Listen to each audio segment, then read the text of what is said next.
title that Jeremy and I were given was The Route to Merger. And I was thinking about this come in on a route this morning.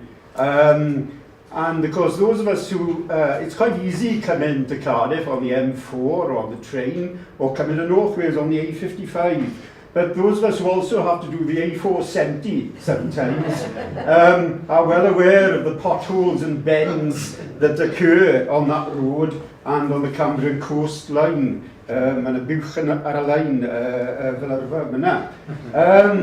So the route hasn't always been as smooth and as tarmacked as it should.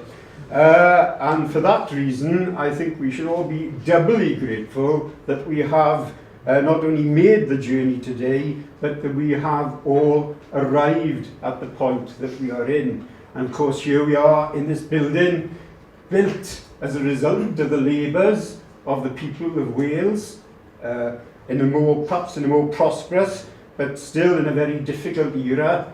And they are the people, and their descendants are the people that our new organisation, I hope, is going to help in the future.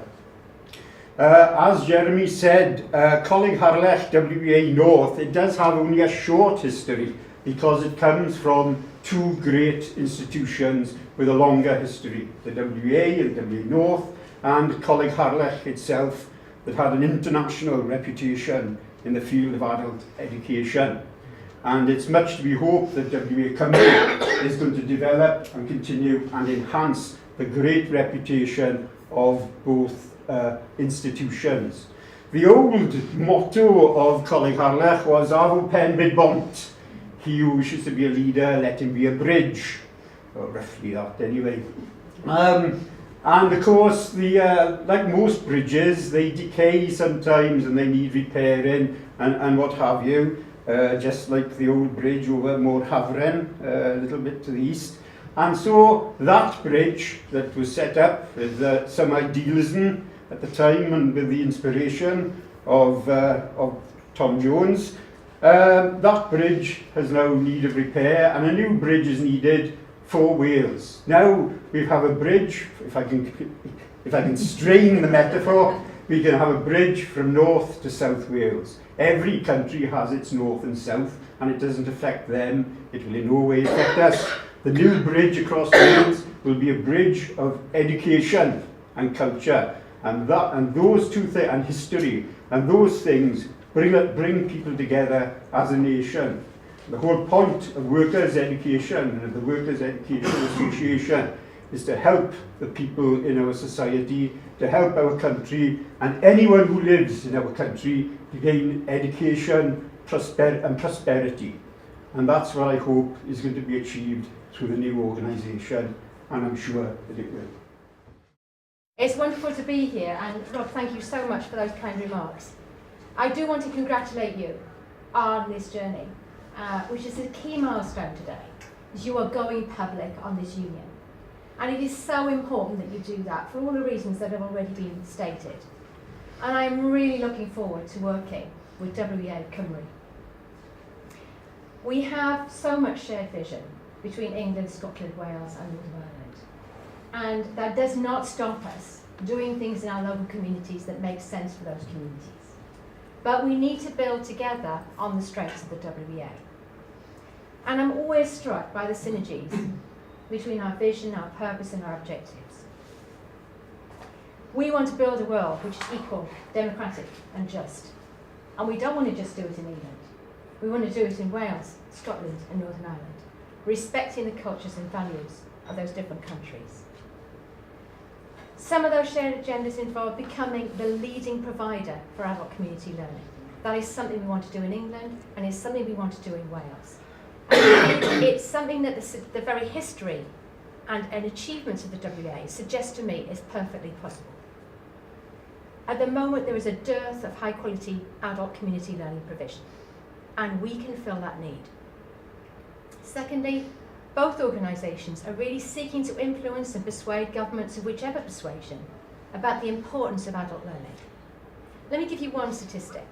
A recent OECD survey showed that in other countries in Europe and in Scandinavia, where they've got higher wages and higher employment, 60% of the adult population is participating in part-time education. In the UK, guess what the figure is? It's 20%. There is a 40% gap. Now that ought to be of concern to us as we're looking at the skills people need and the education they need to meet the challenges of the modern economy. So we do have a real issue and we have a real capability within the WEA, and we are going to tap into that now in a very significant way, and we're also going to reach across those borders, north and south, but also with England, Scotland and Northern Ireland. Our organisations are committed to removing the barriers to adult learning, and there are many of them, and to creating and enhancing life chances all the way through life, not just at school. Because as we know, people are having to retrain and redevelop their skills on average 5 times during their lifetime. How are they going to do that without access to adult education? And we have a serious commitment to enriching civil and cultural life. Life is not just about earning bread. Life is about job satisfaction. Life is about having a life and being a part of a community. And we need to revive those values and do something about the increased decimation that has happened around our communities in Britain, whether in Wales, England, Scotland or Northern Ireland. And it's because of the shared agendas and the rich history of the WEA, we have set up something called the WISE Group, very appropriately named. The initials stand for Wales, Ireland, Scotland and England. And you'll notice that Wales is the first to be mentioned. And as chief executives of those organisations, we'll be working with Maggie and across those divisions in order to develop joint partnerships, exchanges of ideas, knowledge exchange, tutor exchange, really learning from each other and actually developing real partnerships that are going to serve us well for the future. Not only to maximise current resources, but also potentially to help us with our bids for new resources from the National Lottery and from the European Social Fund. We have been able recently to consolidate our relationships in a number of bids, and that will help us all. We all need more resources because the size of the challenge is so big. So in my opinion, and I'm sure in yours, there has never been a more important time to invest in adult education. In some of our communities, unemployment now stands between 20 and 30%. That's a shocking statistic. Absolutely shocking. And yet we have somehow grown used to it. I want to say to you all today that we should not grow used to it.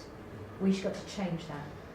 And that's why one of our themes is to really develop the employability skills of individuals, young people and adults, so that nobody has the misery of being unemployed.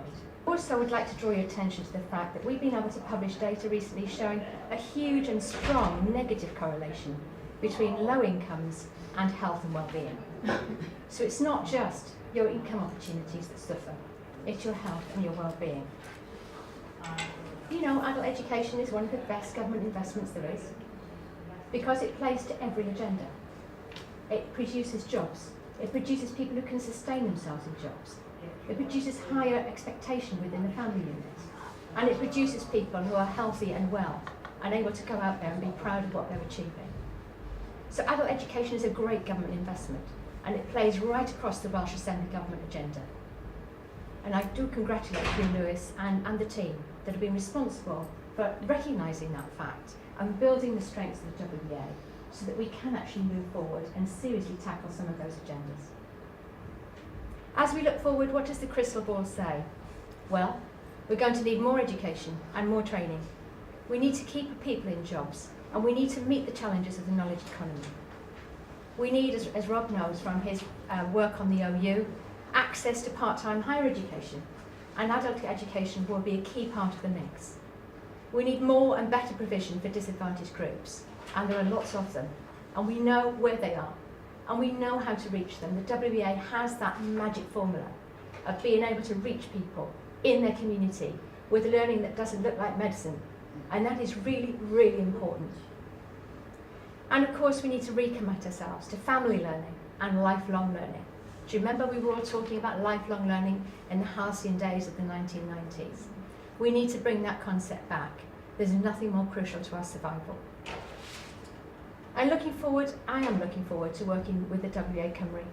I know the marriage that you've brought about is not a marriage of convenience. It's based on strong common purpose. That's what produces enduring friendships, enduring colleagues, and enduring success. Strong common purpose. And we share that with you. As Robert's already said, my roots are in this area. I was born and brought up in Pontypool. My grandfather was a student and then a tutor with the WEA. And when I was 15, I had the great privilege of attending a course in adult citizenship at Coleg Harlech. And I never had such a good time in my life. And I still remember very much what I learned on that course. So you see, I have got a strong personal commitment to helping to make this work and succeed. It's a delight to be here. And again, I just wanted to finish where I started with Clonga Fachiadai and Diolch yn fawr.